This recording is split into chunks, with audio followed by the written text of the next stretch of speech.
Coming to you from the Loading Ready Run orbiting underground moon base, it's the LRRcast.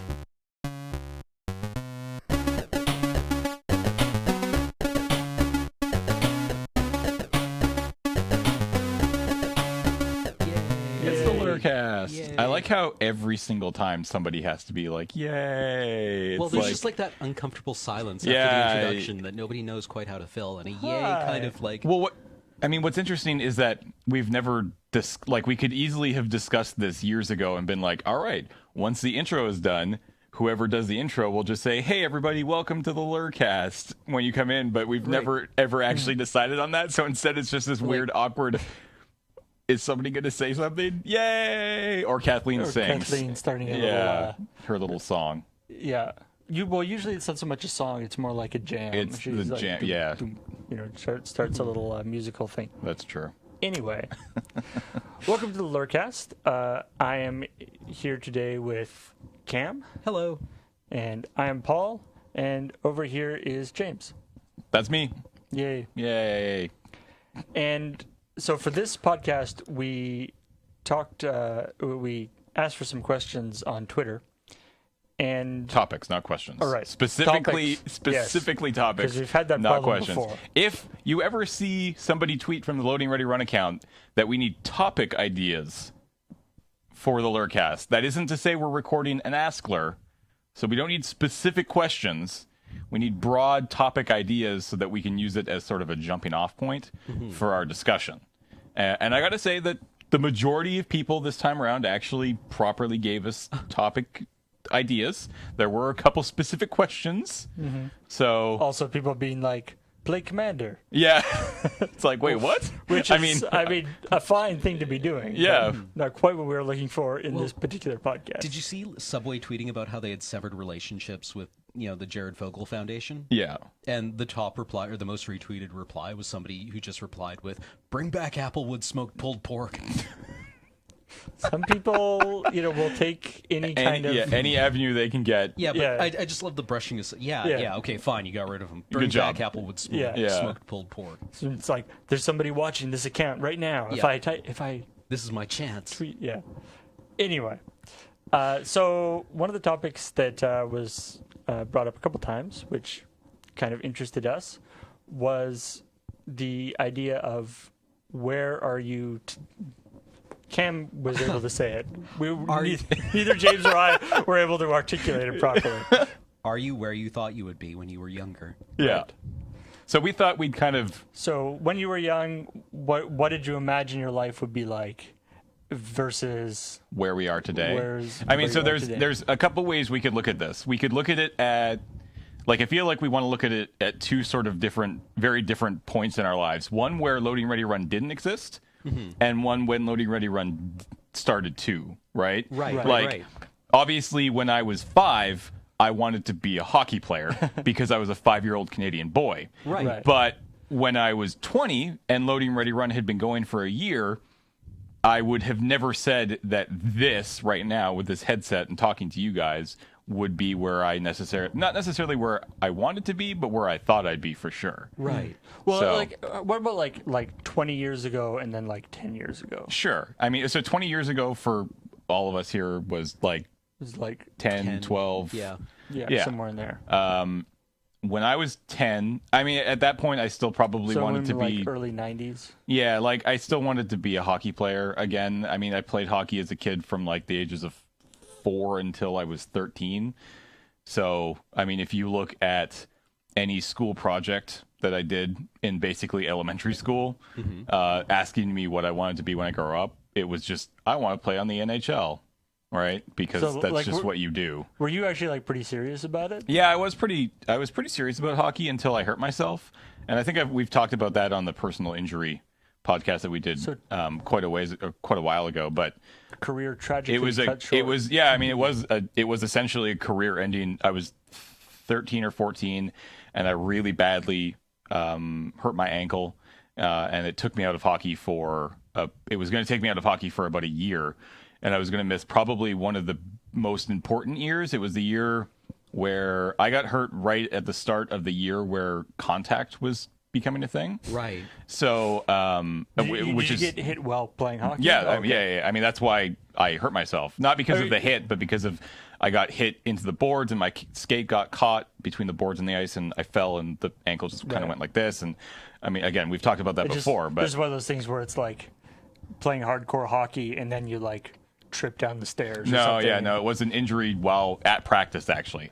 Like maybe the second or third practice of the year, I hurt myself. And that took me out for basically a year, and it was going to probably take a little bit longer than that to actually, like, because I went to rehab and to rehabilitation to fix my ankle and strengthen it back up. It's still not even 100% there. Spend most of your youth in rehab. Yeah, so that took me out of that. And I mean, I don't know if I had what it took to make it to the highest level of hockey. Probably not, to be honest. I mean, I can look back now and be like, I was okay, but I wasn't that good. But certainly I would have kept playing for a lot longer. And if I had done that, again, I think I said this before, but if I hadn't have hurt myself, then I also wouldn't be where I am today. Mm-hmm. Because if I kept playing hockey, then I probably wouldn't have made the same friends that I did, i.e., Bill and Morgan and Graham. Right. I probably wouldn't. I mean, I would. Friends with stupid hockey people. I would have met them because we went to the same school, but I probably wouldn't have been as close because of all the friends that I had in the hockey world, because that's where the majority of my friends were at that point in my life. So that's kind of interesting to think about. But in like high school, let's say early high school, the big thing for me was our architect. Architect. Yeah. Oh, really? Yeah, I loved. We had a class where you would play with, was it CAD? I think it was called that. Yeah, computer system drawing. AutoCAD. And so we would you would work on like layouts and stuff like this, and I love that so much, and I thought that's kind of what I wanted to do, and that stuck with me for most of the way through high school. I don't really remember when it went away. Probably when I realized that I would have to continue to go to school, which is something I didn't do. I don't know if we've talked about that much, but did you I have no seriously post-secondary, consider so. like going to architectural? I thought about it, but I don't know, architectural college. It's usually It's like an architecture school. Yeah, it's I like think a so. separate It's thing, a specialty school, yeah. For a while, I definitely did, but I was a horrible student. I was not a good student. Like, I was at on my good days, I was a C+ student. I barely I actually had to go back. Technically, I'm part of the grad class of 2001, but I didn't actually graduate until 2002 because I was a couple credits short.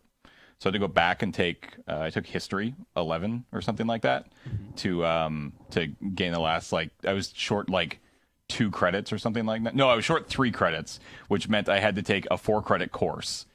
Which meant it had to be like a legit course and not just some sort of hooray, CAD or computer class or something like that. You did a 4-credit course, but kind of half-ass one of the credits of it. No, I don't think that would have worked.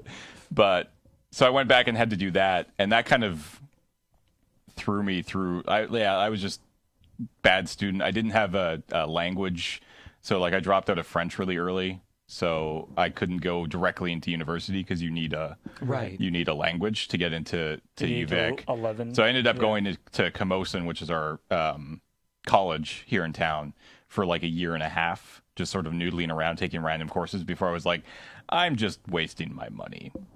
So I stopped, and I was working at McDonald's for all of that. So now it's architecture is one of those. It's one of those disciplines where it is when you first find out about it and stuff, and you're sort of doing cool drawings and things. Yeah, it's a lot of fun. Yeah. And then you realize that it's actually mostly just math. It's definitely a lot of math, and yeah.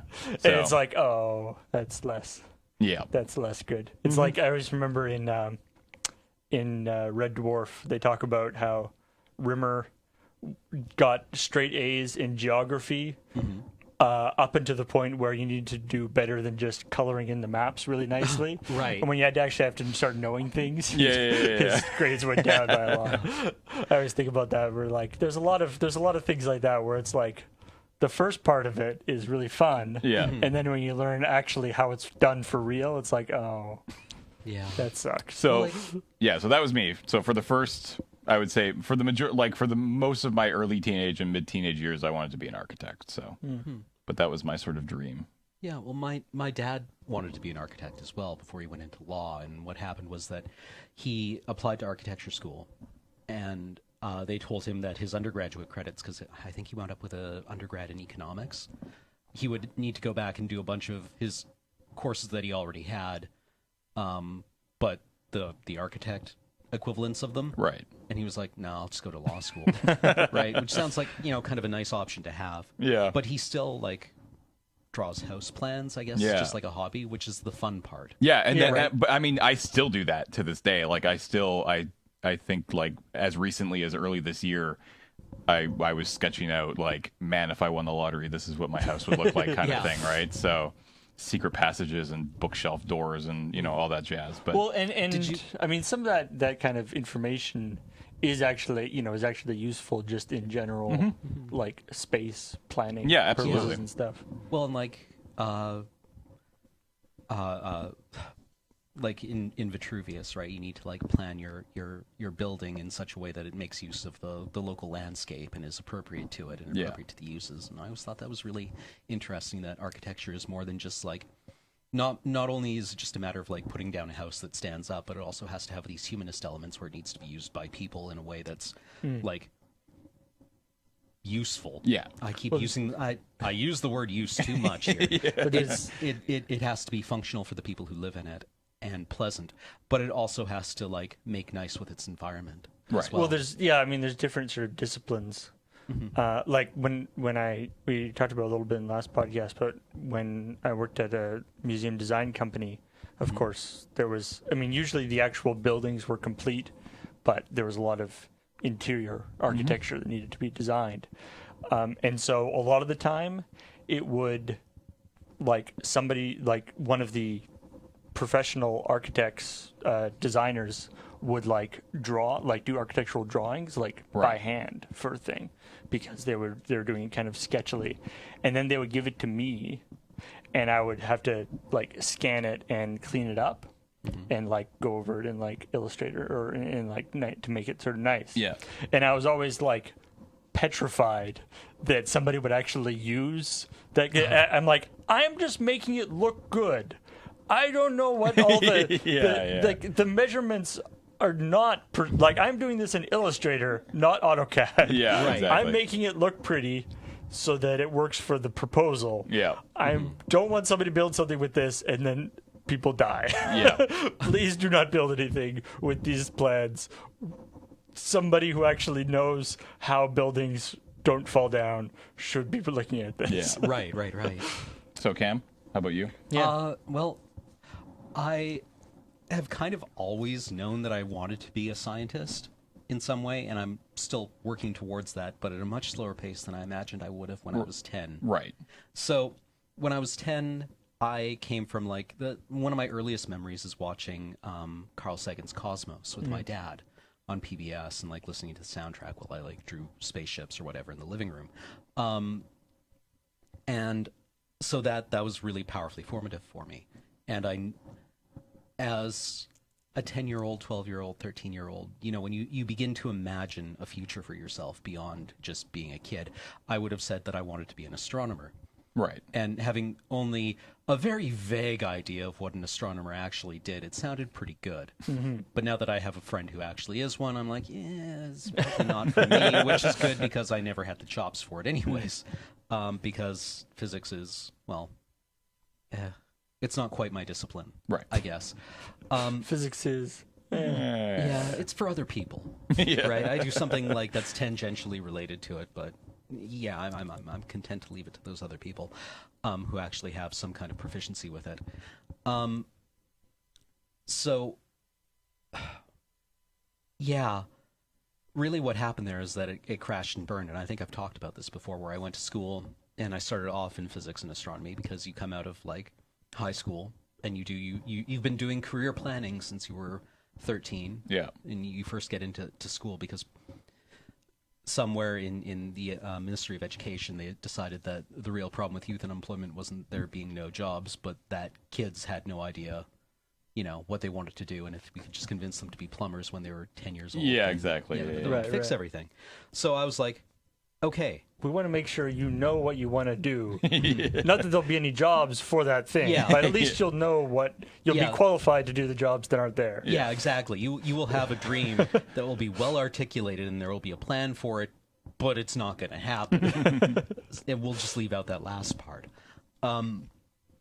So I went to school, and I did the first year of like physics, astronomy, like general sciences, right? But with a heavy physics leaning, so I did a lot of comp sci and math, and it wasn't for me. I guess for the first couple of years, the sciences are very similar. Well, in I mean, terms like of in all the generally first year is actually the like starting very courses, similar. yeah. Like you do at UVic, there are 3 kind of first year physics courses that are year long. One of them is like physics for general interest, Right. or people who are in like sciences where they need to know like how thermodynamics work, but they don't actually need to know how they work. They don't need to do any of the calculations themselves.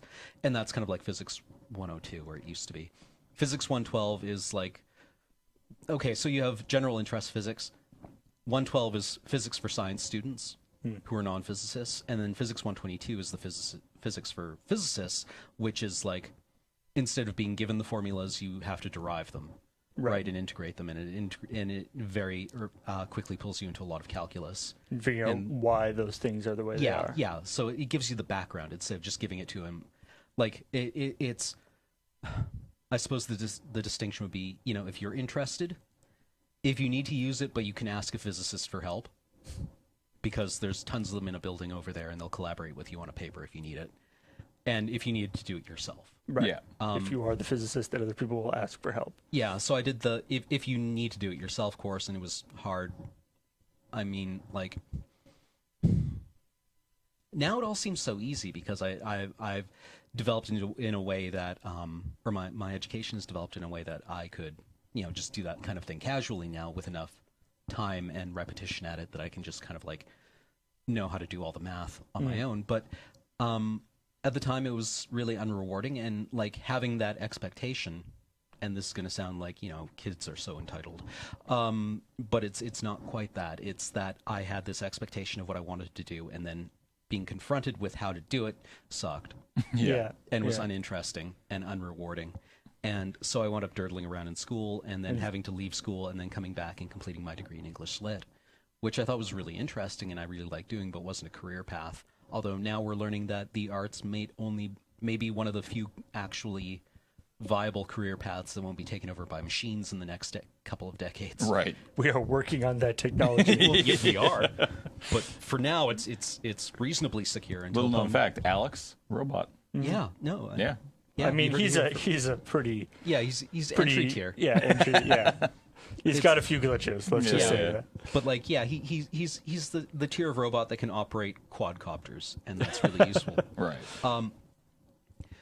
So coming out of university with my English degree, which I was really happy with, to be perfectly honest, I came out and was nowhere near where I wanted to be when I was a kid. Right. And I was kind of in this completely opposite place of what I imagined doing.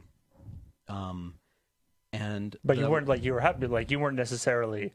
I wasn't sad unhappy, about that. but I was. Yeah.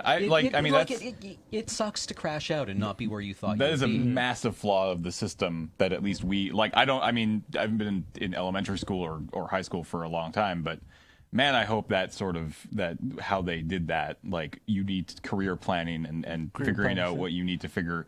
You need to know what you're going to do right now. Yeah. Is not necessarily the case anymore, because what happens is, in your case, like it's your case, right? Yeah. Is that you come out of all of this years of schooling and you're not where you thought you would be, and it sucks. Well, because right? you have been put so firmly on this career path since you were 10 years old or 12 years old, and that's a really long time to be on a single career path when you're a child, because suddenly it's all you remember. Yeah. Right? From the time that you were able to conceive of a future for yourself that's beyond watching cartoons or like drawing on the kitchen floor. Yeah. You have been working towards this, and you arrive at it, and it's not what you want, and you don't have the mental flexibility, the coping skills to really be able to navigate or change paths. Right. And right now I'm using a lot of jargon. Ugh. But like you can't imagine anything else for yourself. And there was actually, like, if you saw me on my phone earlier, there was a book I read a couple of years ago. But it was a fiction book, and it was about a young woman who goes to university during the Cuban Missile Crisis. Right. And there's just this one passage that really struck me. It's called The Translator. But she's talking about Ray's here. She's talking about imagining a future for herself, and the passage is this is in reference to the atom bomb. She didn't believe it would fall, not anymore. She didn't think about it falling, at least not awake, but she also knew that it didn't matter what she thought or believed, and maybe her inability to imagine a future for herself, to imagine what her life might someday contain, a husband, children, work, was because of its falling in the future, the shockwave of it so final that it not only blanked out everything that followed, but reached backwards, too, to the moment of her sitting here, empty and still. Wow. And it was like the idea of there being an event in your future that suddenly limits your imagination and limits your ability to see anything other than like that discontinuity. I think is like, it's not catastrophic, but it feels like it when you're young. Of course, I mean, yeah, because it's, I mean, for the person who is experiencing it, it is catastrophic. I mean, in the sense of it being a completely, life-changing thing. Obviously, for everybody else, it's just whatever. Yeah, exactly. But, you failed a course, kid. It happens to everyone. Just keep on. But when you're 18 or 19, you don't like that suddenly has put a roadblock in everything that you have been trained since you were very young to imagine towards. Mm-hmm. Yeah, that's. I remember in the podcast where Bijanian and Heather were and Corey were up here talking about their joining up with Loading Ready Run and that whole stuff. Bij was saying that in the career planning thing, the only career that he was apparently qualified for in this like big book of things was diorama maker. What? Wow. All right. Yeah. So he found that whole thing a little depressing too. That is interesting. All right. So Paul, going through the elementary school and the high school, what did you want to do? So from a very, very young age, I remember I had this vision for some reason is I knew I liked reading. Okay. And I knew I liked programming. Okay. And that was even sort of before I knew what programming was. Just I liked computers. Right. And so for some reason I had this vision of being a part-time librarian and part-time computer programmer. Okay. Both of which jobs are not very good, I know now. I mean, librarian is a extremely rewarding job for librarians, I would think. But it is not what you would call, like, an exciting job. No. And it's not necessarily, like, if you're a fan of books, a librarian isn't necessarily, like, you don't have to be a librarian to enjoy reading. As it turns out, a librarian now, a lot of their job is chasing people, like chasing homeless people who are browsing porn on the free computers. Right. Yeah. And so, my vision was that I would be a part-time librarian, part-time computer programmer, and I would live on Salt Spring Island because my family has a cabin. That's where the money is. My family has a cabin on Salt Spring. Right. And I quite enjoyed being there. And so, terrible ideas. Yeah, no, this is all terrible. Yeah. All bad. So that I was sort of in that area, and I mean, when I was in high school, I did a lot of computer programming stuff, both early stuff with like HyperCard, if you know what that is, which was this awesome like kind of visual program, not visual, but it was sort of a scripting language that was really easy to learn. And I was the kid who was, or with the group of kids that were always like in the computer lab after school, working on stuff. And then when we got into for one thing, actually, when we got into like programming for real in high school, like C++ and stuff, I did hit kind of a roadblock on that because it is difficult sometimes to like programming can be a little bit unrewarding in terms of just making like anything happen. Right. Takes a lot of time. Yeah. Right. And so I kind of I slid from there into doing web stuff, because the nice thing about web stuff is it's got a lot of the elements of programming in it.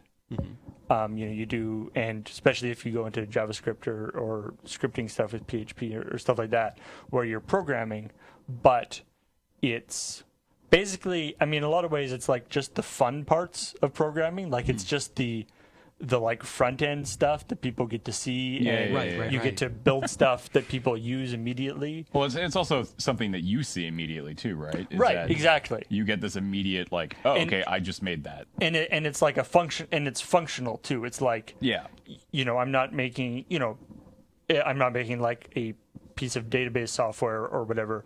I've got this guy has a restaurant website, and he needs something to make it so he can take reservations, and I can go, boom, and I can make that, and then he can use it, and I can get feedback from it. So it's a very sort of immediate thing, which I always liked, and so I got interested in web stuff, and at the same time I was also doing I was doing video work.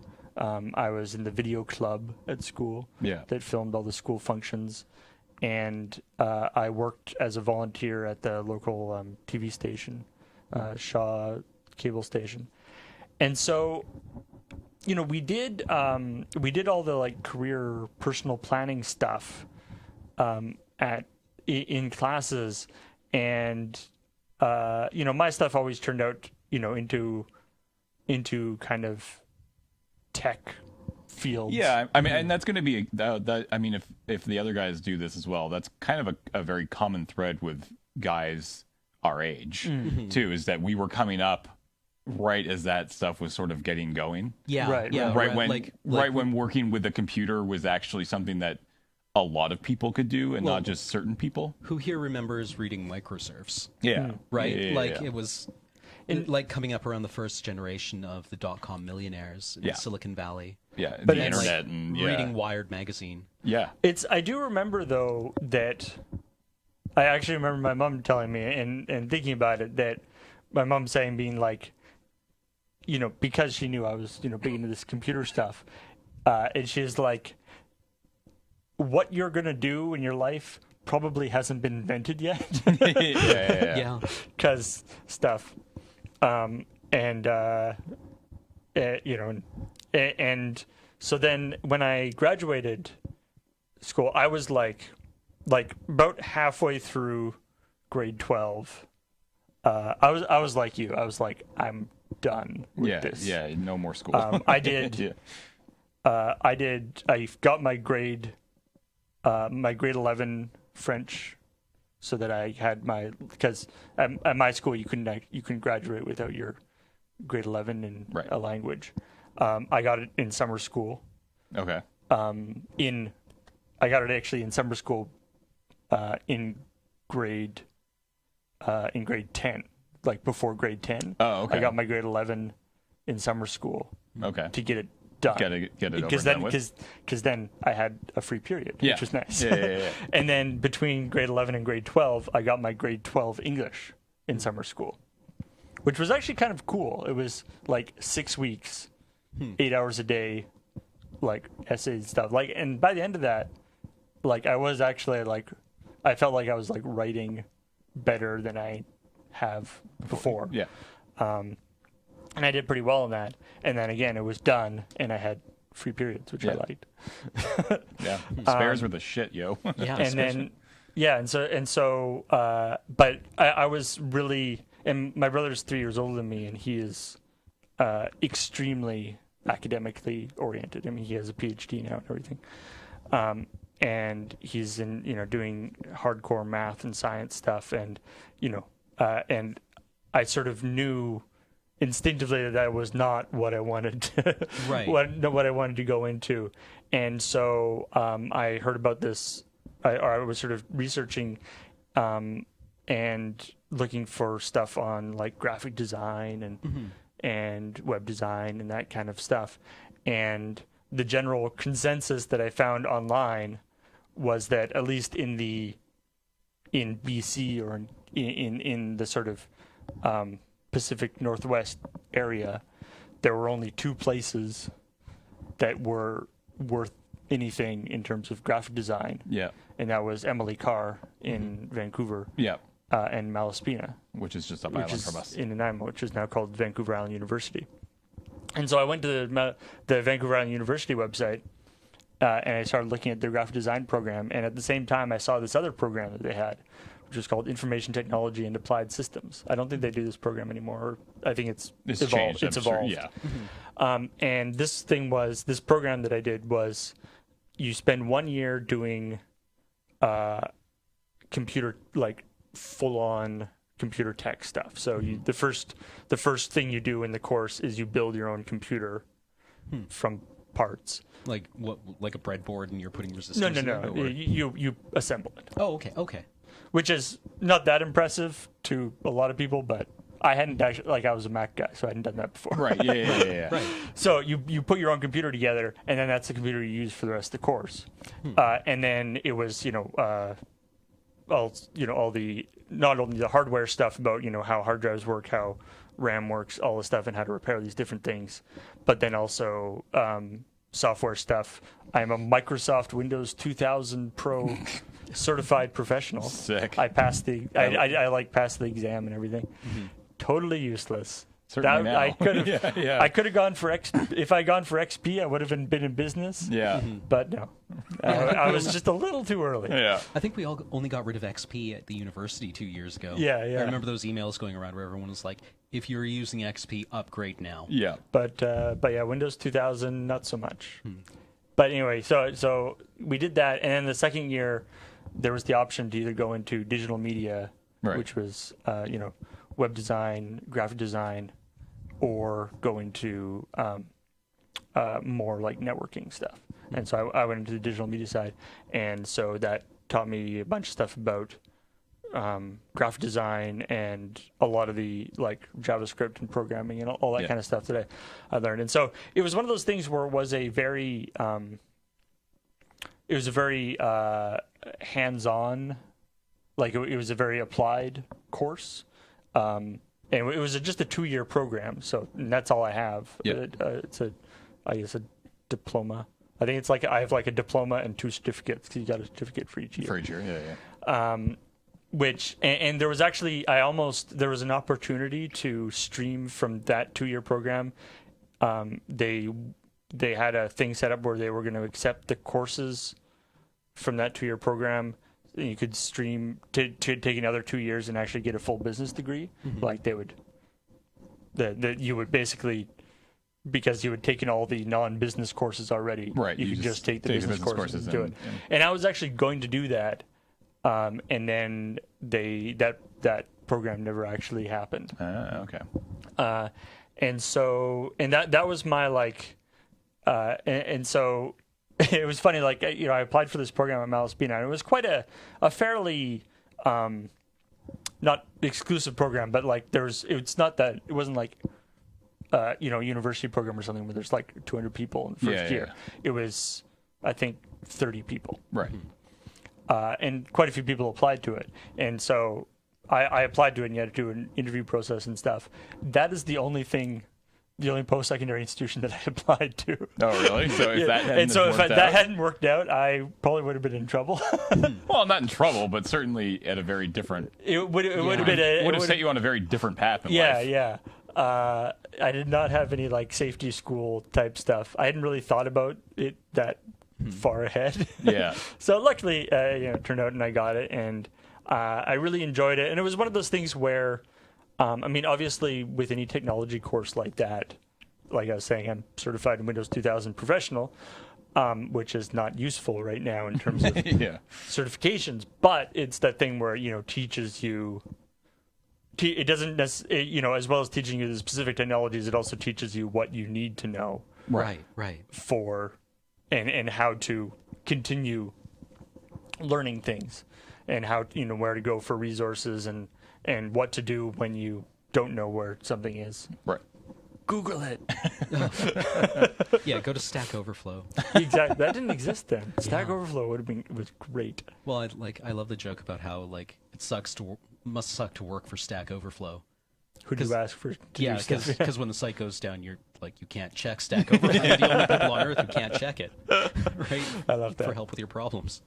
Okay. So that was and then when I came out of there, I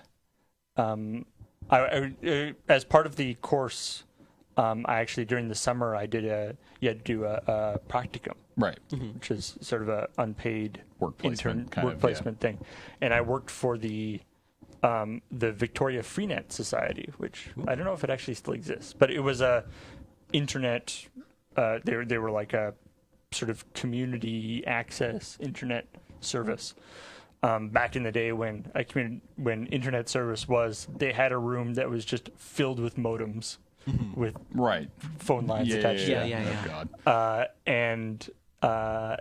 And I did tech support for them. Like people would phone up, and which was doing tech support in those days for somebody on the internet, very bad, because the thing that they're phoning you on is the thing they need to. So it'd be like, do this, then call me back. Yeah.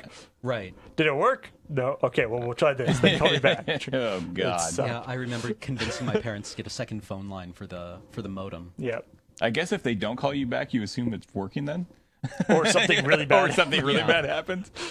And so I did all I worked at that, and I did web pages for, and part of that was also they sort of not hired me out, but part of my job was I did like web pages for community organizations and stuff. Cool. All of which I think are probably defunct now. But and then I started working with the museum design company and stuff. So it was one, like, of course, obviously I never saw myself here doing this. No. I mean, I don't like, so I guess before we get into, the later years in our lives, because we've sort of discussed up until secondary education and outside of that, a very weird tangent. I am so glad that I am not growing up as a teenager in the world that exists today. Because, man, we fell super ass backwards into what we do at LoadingReadyRun, right? Like, certainly. we got into this thing so early. Like, nobody else existed really on the internet when we started doing LoadingReadyRun. But nowadays, you have thousands of people who are much bigger than we are, who have been around for a fraction of the time, and who all of these kids who are growing up today look at and be like, oh shit, I could do that. Like, if you had told me at the age of 15 or 16 that I could make money playing video games professionally, whether it be like competitively or on Twitch, that would have just completely ruined me. Like, I just wouldn't have done anything. No, yeah. If an iPhone had existed in high school and Twitter was a thing, I would not have graduated. I would have flunked out of high school. Same with like World of Warcraft. Yeah. Like, Just the we are distractions. so lucky to have just grown up on just the edge of that bubble before it just exploded into what is the internet now. Because I don't know how the kids managed to do anything with the distractions. A lot of them don't, right? Yeah. I mean, I think that's a big problem these days. But man, I remember when my brother's 3 years older than me. I was saying when I went off to university, I was going to be living. It was the first time I lived away from home and all that kind of stuff. And my brother sat me down and he said, "It's really important. Don't take up World of Warcraft." Apparently, my brother legitimately had like a couple of friends who basically flunked out because they got tied up in MMO gaming. No, I remember when I was raiding a lot in World of Warcraft, the guild I was in, the raid leader, or a raid officer, he never really talked about it, but it was heavily implied that he was in England going to Oxford on a Commonwealth scholarship. Jesus. And he was not only our raid leader, but this is way back in the early days of World of Warcraft, where you got ranks in PvP, and he was a marshal. Yeah. So it's he just must have been putting in how- serious time. How are you? What he did was he was sleeping at his desk, and he had coded something that would send an alarm to his phone when his raid queue popped. Or not his raid queue, his PvP queues popped. Oh, God. So he would just like, all right, go to sleep for 20 minutes, and then Wake up. Yeah, the Ra- queue would pop, Ugh. he would play, and then go back to sleep at his desk No. again. Wow. I'm like, a Commonwealth scholarship's a hell of a thing to throw away on World of Warcraft. Yeah. Oh, God. I mean, in some ways, I guess it's that there's a little bit more like, that there isn't. I feel like WoW and some of those MMO type stuff don't quite have the pull as they did then, because they're Yeah. not a cool, new hot thing anymore. Well, I mean, at the same time, like, kids I see going into university now are incredibly accomplished, right? Well, I mean, like, there's still the spectrum of kids who are there who are like, who don't know what they want to do, Right. and the kids who are there because their parents sent them there, and the kids who are there because they worked super hard to get there, and like they're all still, they have their phones, but they all work hard, Yeah. right? They all have the same work ethic. I mean, I wonder what kind of effect that has when you can just, like, at this point they've grown up with that ability to, or the option of continual distraction, Yeah. and maybe they're just hardened to it, Mhm. right? Maybe they've learned how to cope with it. Yeah, that's true. yeah, I mean, it's. I was talking about, like, I was born in 1983. Yep. The same, that's like when the Mac Plus came out, right? Like, that's like, I literally grew up with, and I was on BBSs, and I was on, and I had web crawler or in Mosaic on my computer. Oh wow, and, yeah. all that stuff, right? Like all the original World Wide Web stuff, and this inkling that it was something really cool. Yeah. But the way that the expansion of bandwidth has affected things, the YouTube and those kind of stuff, I think is been pretty amazing. The thing is, I always think about, like, when we're, especially if you look at like, fail blog or whatever, like videos. So it's just like all this stuff that's now like preserved, right? Yeah. Like all this shit that we did when we were kids that was really embarrassing. That's gone. Yeah, It's it's gone. Yeah, Mo- people, That does- mostly. Mostly, Yeah. but yeah, that Some shit stuff does was not recorded, exist. which I think was played at Desert Bus for me personally. That's true. But Yeah, like, but by and large, it's gone. yeah. Well, it's like Mia, who did a reading of her fan fiction at on Ash's stream. Right, that was of her own volition. That was something she wanted to share. Yeah. Now kids who write fan fiction and post it at, like, fanfiction.net, that's searchable by your employers. Like, Yeah. when they Google your name, that shit's going to come up. Yep. When you And- become U.S. senator or whatever. Yeah. It's like, here we have your Wolverine Cyclops / fit. Also, like, kids now, like, I'm very lucky in that I just have, like, an email address that's my name, Yeah. because I got it on the ground floor of my email provider. Yeah.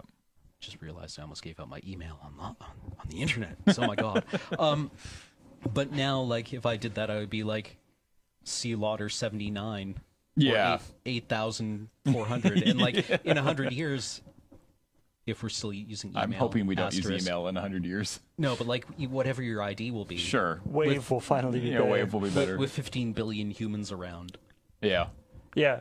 Well, I mean, my email address is my name because I run the server that Yeah, it's yeah, on. well, yeah, exactly. It's yeah, so it's definitely a weird we were, and a part of this whole, like, we had no idea that this stuff was the trajectory of our lives being kind of slightly wonky, and not really following where we imagine we would be is partially because of that. Is that the digital technology and the internet and stuff has sort of accelerated and has created all these weird niches where stuff can thrive. But then also, stuff like the big .com crash happened and stuff. That wasn't, and we were actually in the right spot for that, right? We were just graduating when that happened. Yeah. So it wasn't like that. That didn't affect us in terms of our livelihood. So if we had been, older at that point, then that could have totally messed things up too. Yeah, well, yeah, absolutely. like I wonder what the was there an extinction event in online entertainment? Like if you looked at the number of webcomics around, was there a bottleneck effect around? I mean, certainly not that. I mean, webcomics, that's always been an interesting topic to me because I think webcomics certainly hit a breaking point, probably in the mid, like I would say like probably about 8 to 10 years ago. There was just so many of them. They just existed because it was just the easiest thing. Like, if you were a person who wanted to create, even if you couldn't draw, a webcomic was one of the easiest visual ways to get online. Because video, I mean, when we came online in 2003, video on the internet wasn't a thing, right? Like it was pretty, well, it was. I mean, it was a thing that people did, but certainly not like it is now, right? No. Right. Like not even close. And I mean, it's. I mean, in some ways, you can see webcomics as being like stuff like YouTube is now, right? Yeah. Where it's a couple people have got very successful with them. Penny Arcade and Mega Tokyo and a few other people. Yep. And then lots of other people saw that it was a way to get. A way to be successful on the internet, and then there's this big kind of gold rush in there. Yep. But obviously, lots of really low quality stuff, and the sort of first mover advantage is very strong with that. Yeah, absolutely. And the same thing is with YouTube. I mean, I feel like YouTube or just web video stuff. There's a little bit more. The realm is larger in terms of different types of content that you can create. And well, I mean, not to mention the amount of people that you can reach nowadays is significantly larger than the number of people that you could reach 10 years ago or 15 years ago, right? Like the webcomics of 15 years ago were fighting for the eyes of 100 people, whereas YouTube nowadays are fighting for the eyes of what I would assume is probably like 100,000 people in terms of difference. Like, there's just so many more people who have access to the internet and can watch this kind of content. So that certainly helps for YouTube. But all right, so 10 years ago. I mean, so 10 years ago. So we're talking like, so when LoadingReadyRun started. Yeah, so LoadingReadyRun started in 2003. Now, Cam, you didn't start with LoadingReadyRun until like 2009, 2010. So you're like, okay, this is going well. I'll join up. Yeah, now. yeah. I mean, I'll hitch my wagon to this train. I mean, even in 2010, we weren't as like where we are today, right? I mean, so in 2003, when we started this thing, YouTube didn't exist.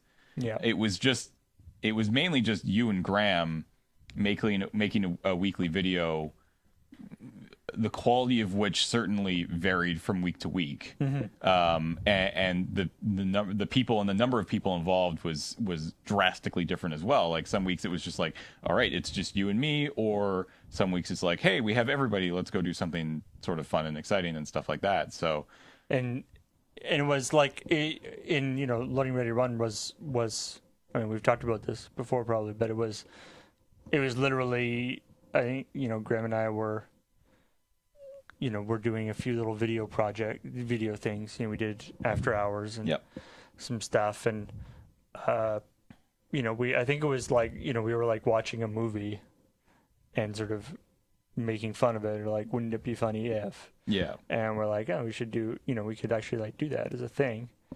And then we're like, okay, well, we need a good, if we want to make, make sketch comedy, let's make a whole lot of them. Yeah.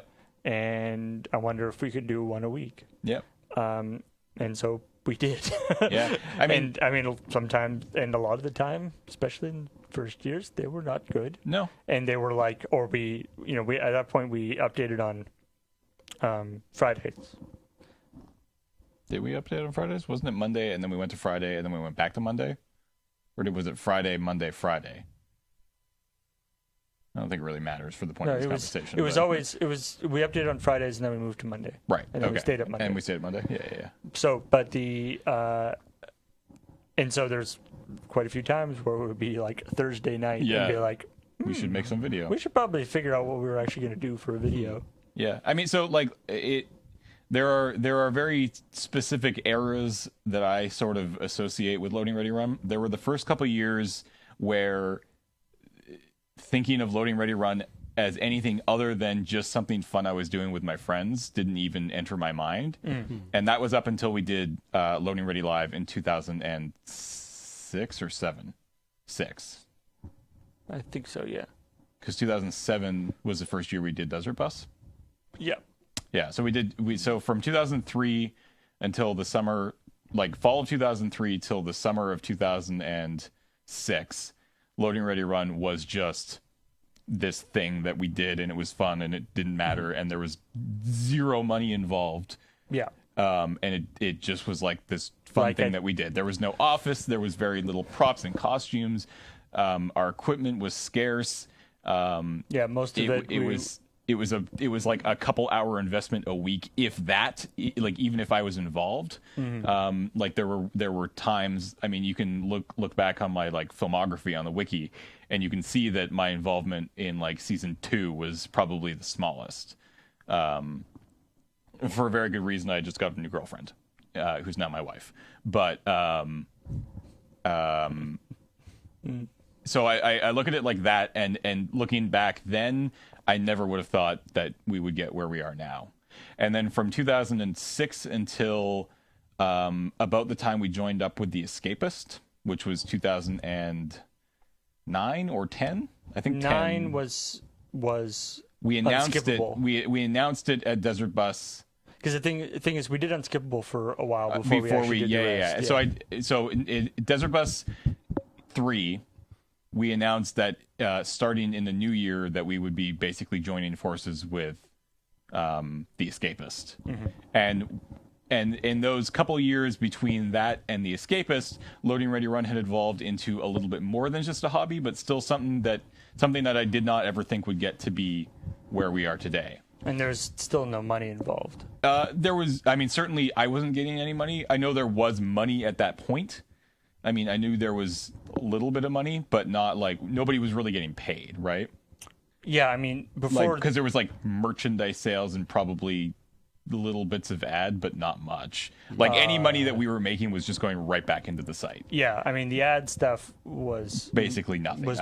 Nothing, and merch sales was. I mean, yeah, we did like T-shirts and stuff every once in a while, really but they early were stuff. They were not and, good, and like early DVDs and stuff, but certainly not like what we're doing nowadays. And then we started up with The Escapist, and that is when things took a massive change, because all of a sudden I was making money now. Yeah. And that was really neat. And now all of a sudden I started to think, oh, okay, wow, this could actually be a job. And I kind of look at like from The Escapist up until these past like 2 years, basically like when we in the start of like 2014 was sort of what I considered kind of the Escapist years, because most of our content was on The Escapist. And most of our revenue came from The Escapist. A lot of revenue came from The Escapist, and then we switched to the Kickstarter / Patreon model, and these last 2 years have been almost 2 years, I guess, year and 3/4 or whatever, have sort of been the start of this new area, and So it wasn't until pretty recently, like well into Loading Ready Run, that I actually was like, oh, okay, this is actually a viable thing that we could do for a living, right? Certainly not until we started up with The Escapist, which was 5 years ago, 6 years ago. So 6 years ago. almost 6 years ago now. Almost 6, yeah. It'll be 6 years in January. Yeah. But I mean, because we're coming up on our 12-year anniversary. So, there are those of you out there who could theoretically be watching this as, somebody who's about to graduate or go into grade 7. Right. Be going into grade 7 this summer, this fall. Yeah. Who was born when we started.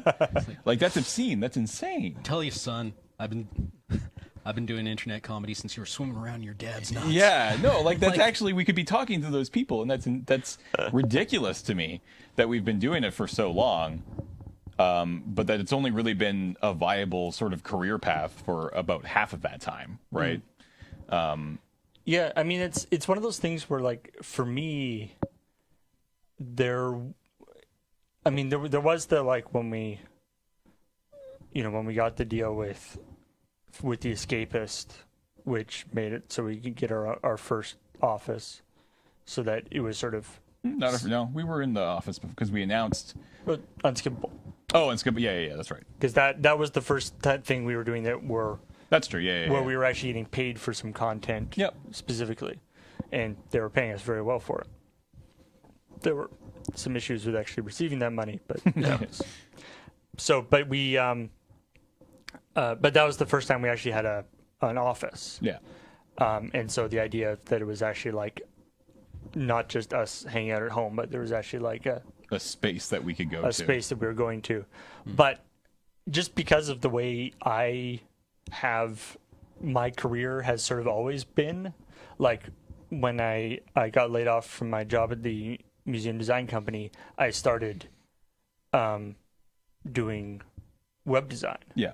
Just freelance, and that was the thing where it's like right at the same time as I got laid off, a couple of people, I was sort of doing it a little bit on the side, and then right at that time it just happened that a couple of different big jobs came to me, and so I was like, oh, this is perfect, I'll do this, and then when those are over, I guess I'll figure out what job I want to get. Right. And then I just sort of kept chaining those together until and I applied for a couple of web design jobs actually, but I didn't get them.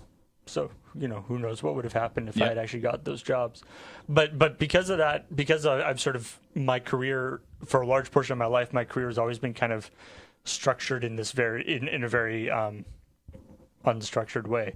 It's been, fairly flexible. It was one of those things where it was like, it was a gradual transition. It was like, all my money's coming from web design, and I'm doing LoadingReadyRun. Oh, more money's coming from LoadingReadyRun. I guess I'll do a little bit less web design, spending more time. And then that slowly transitioned over until I was spending all my time doing LoadingReadyRun. And the only web design I'm doing is like the LoadingReadyRun website. Yeah. Right. And so there was never like a specific time where it was like, hey, LoadingReadyRun could be a business. Yeah. I mean, except for when we actually made it a business. But that sort of, it was just sort of something that kind of dawned on us as various things. I mean, when we got, there was a point when we were working with The Escapist, when we had Unskippable, ENN, LoadingReadyRun, ENN, and Feed Dump. Yeah. And I think we were possibly even running Daily Drop at that point. There was a time when all five were going at the same time.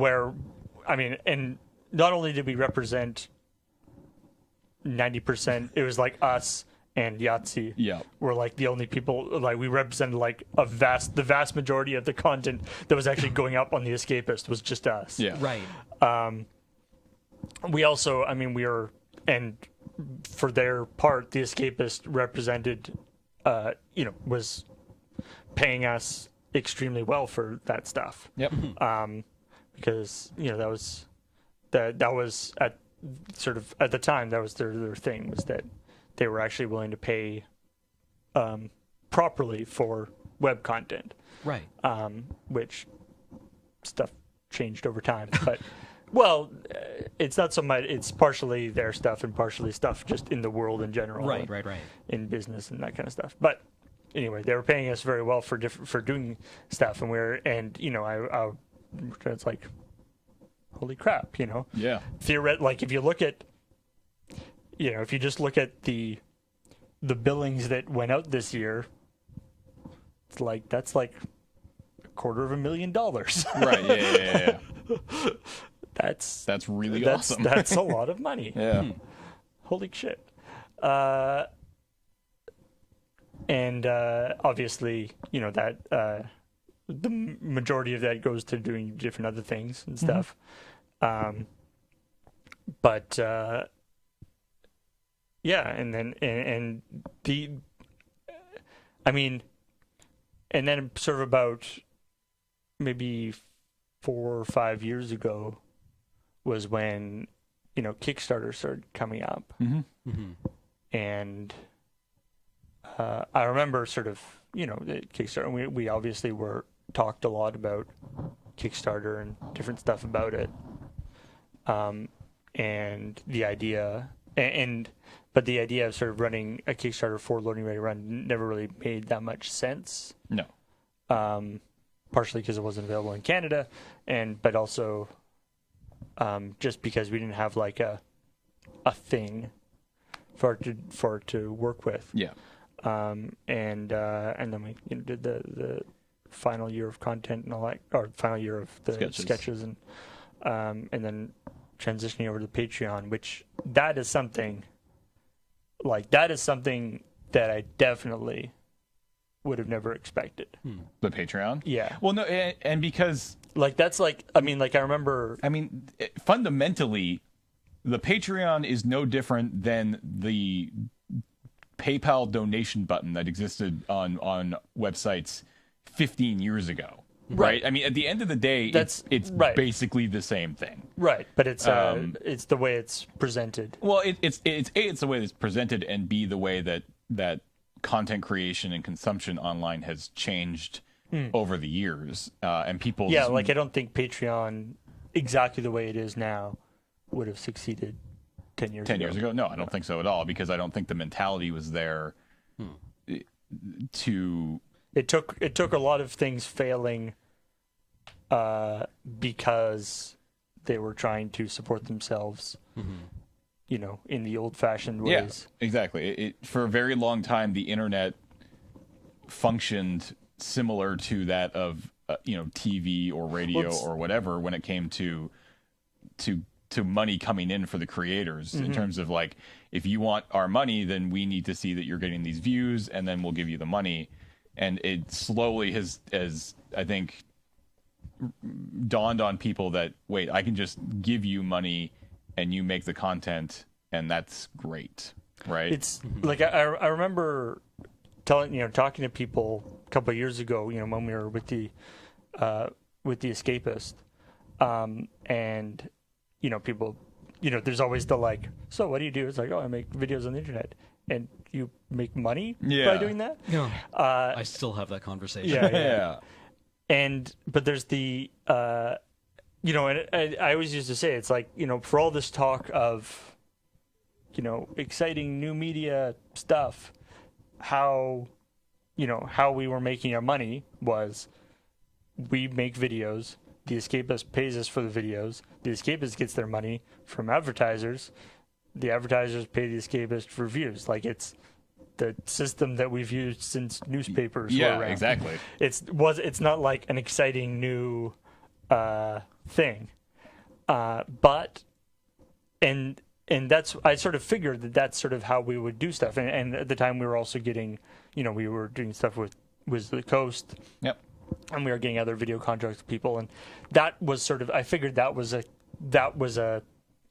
viable business model, and it was, and still is for a lot of people, and probably could be for us if we wanted to be. But the just that idea of doing video contracts, doing videos and video series and getting paid for the advertising revenue and all that stuff. And the idea is that you get enough volume and then it comes in, and that's a reasonable way of doing stuff. But the idea that we could go, I mean, new idea, but also very, very old idea that we could go do this thing where and I mean, of course, you had the donation buttons and stuff, but the idea that you could actually not only support, a starving artist or something, on the kindness of strangers, effectively, but that it could actually not just barely support somebody, but actually be enough to make a real company and employ multiple people and have an office and be a real business, and that it's not, and the sort of transition from that being like going around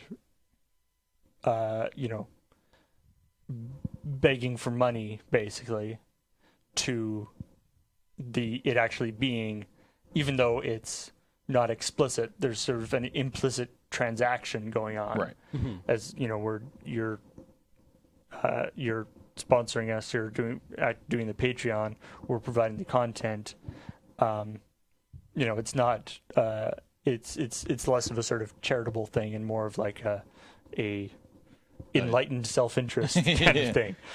And I think that's something that I definitely would not have expected. No. Even, I mean, this was done 10 years ago, but even like 5 years ago, it would have been, would have been hard. The idea that's something that could actually be sustainable as a business model, which is pretty awesome. So Cam, what about you coming in?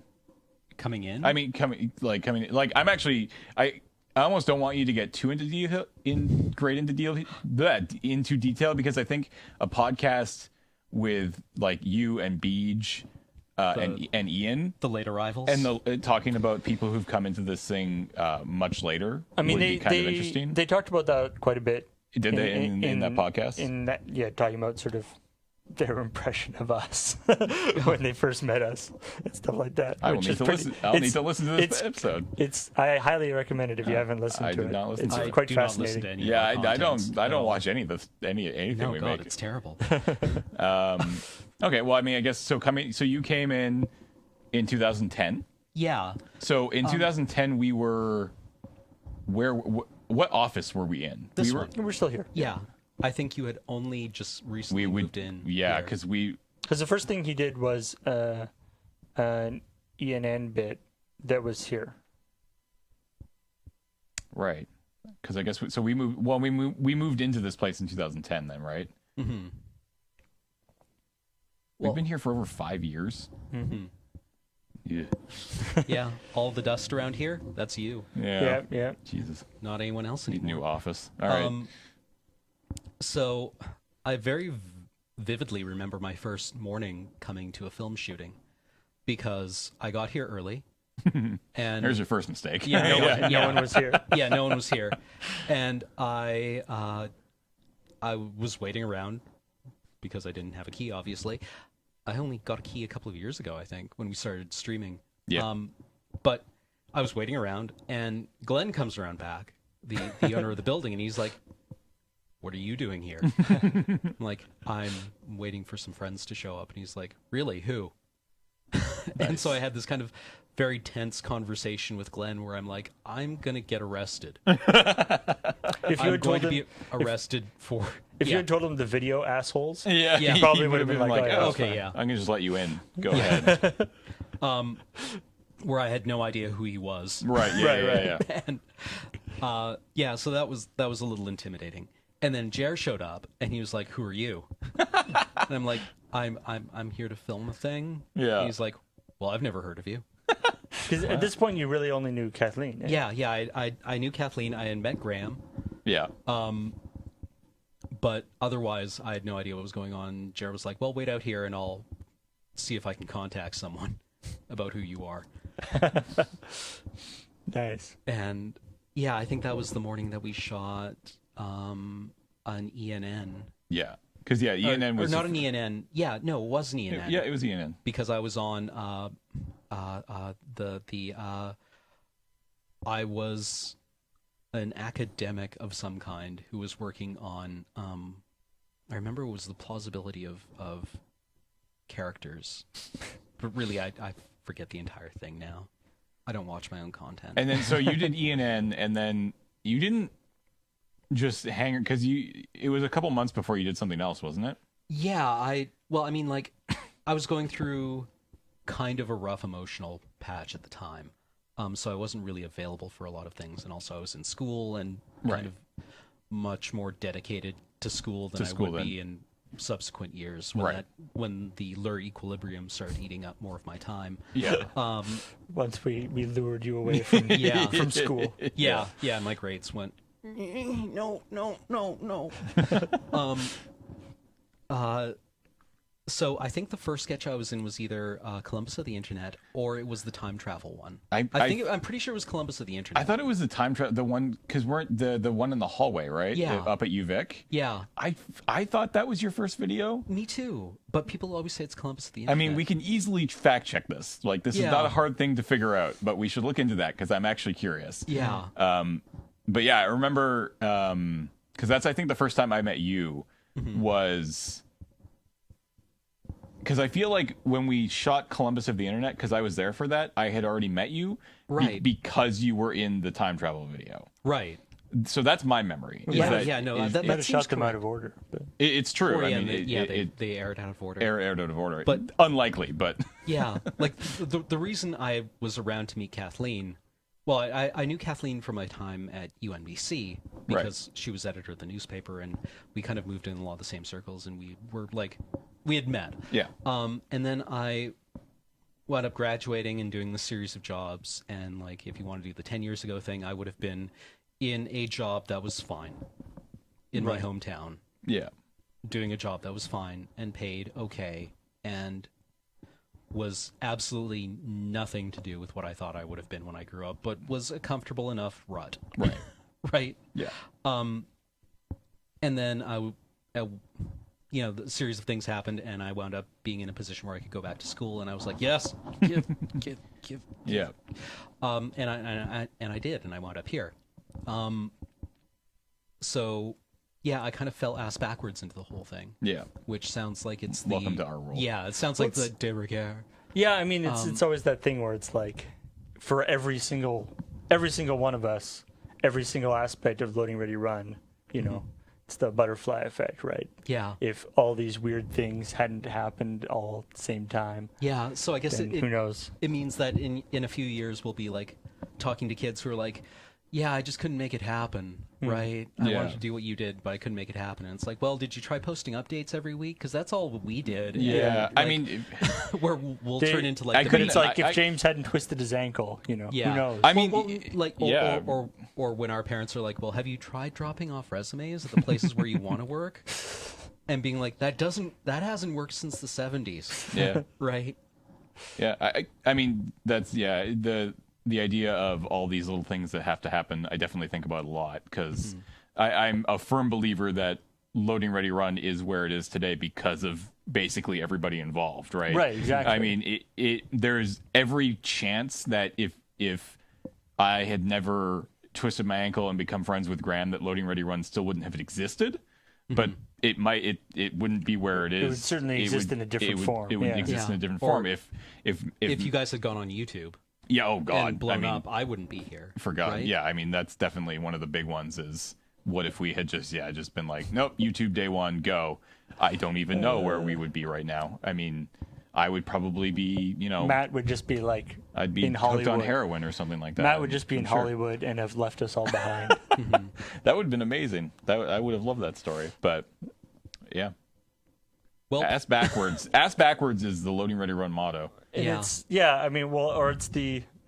always the like, people ask, I want to do what you guys do. How can I get into it? It's like, well, do it for 10 years. Yeah. Yeah. But even then, it's really important that you start off in 2003, but 2002 when nobody else is doing anything like this. Because that's the thing is that somebody coming to us today being like, how can I do what you do? We can give them advice and we can tell them what we did, but what we did was relevant for 2003, and it's so different nowadays, right? well, like there's just I so think much the best more to advice it. I could give someone would be like, whatever thing has launched this week or this month that people are now having a big backlash against for being trivial and stupid, do that really hard and consistently. Get like, on Yo.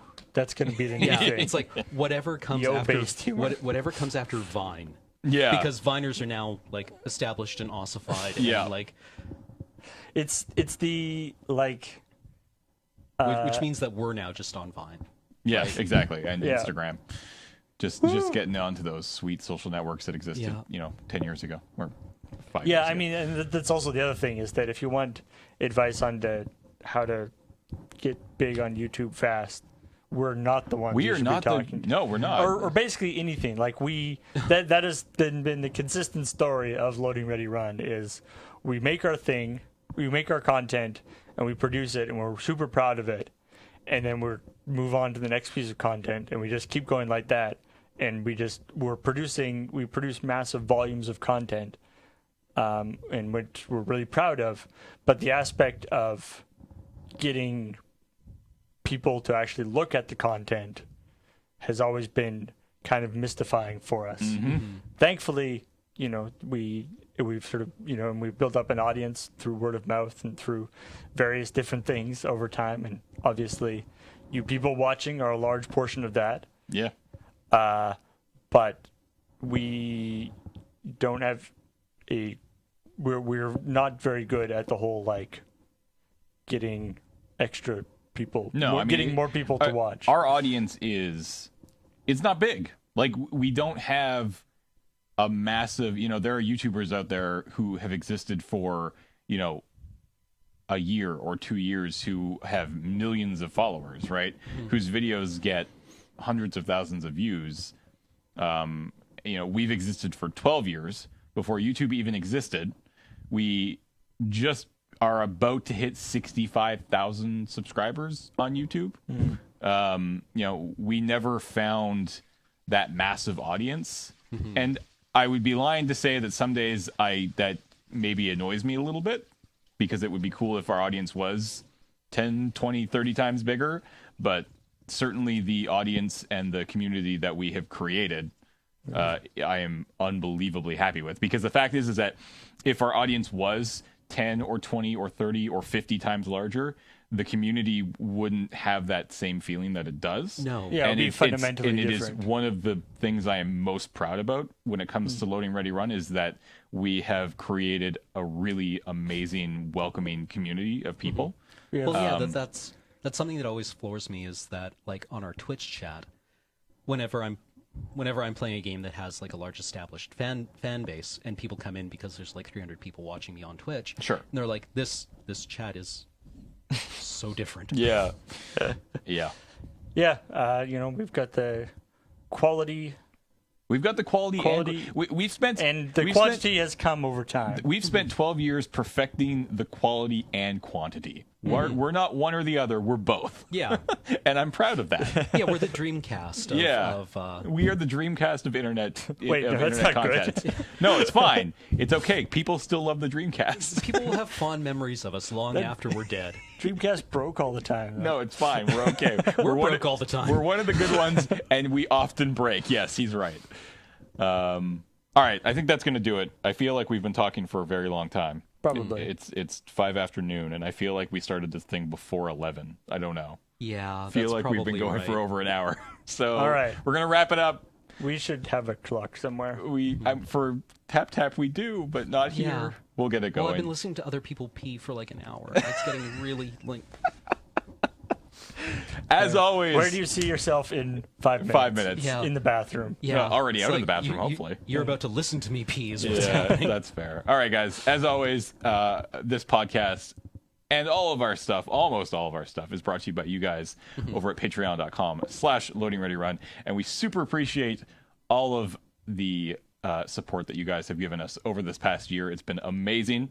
And if you aren't currently a patron and you might want to be, go check it out. I don't know if did you put the graphic up? Is it here? Has it been here the whole time? Maybe. I don't know. Who knows? We'll find Patreon.com/LoadingReadyRun. We inch ever closer to that final milestone goal, which is the AFK streaming. You It's can watch me play Warhammer. Yeah, we're getting there. We're slowly getting there. But yeah, if you aren't and you want to be, go check it out. And if you are, thank you very much. And if you can't be and you watch our stuff anyways, we still love you. And you're awesome. And thank you guys for everything that you've done for us. Yay. Bye, guys. Bye.